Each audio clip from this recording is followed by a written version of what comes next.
ลองหายวิดีโอดูครับผมเขียดจ้ำครับผมน้ำเป็นหนึ่งครับผมขอค่ายจ้ำนะครับฝนจะตกครับผมลมแรงมากนะครับผม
ครับผม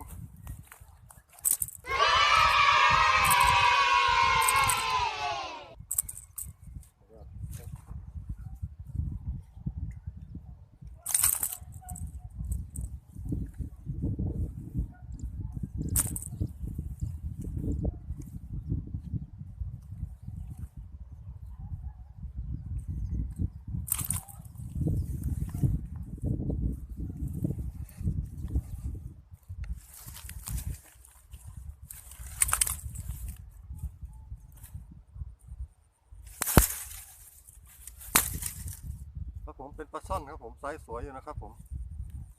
กัดเขียดจ้ำครับผม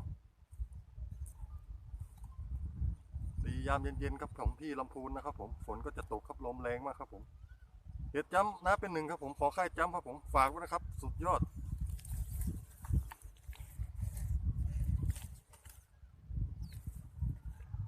Oh no!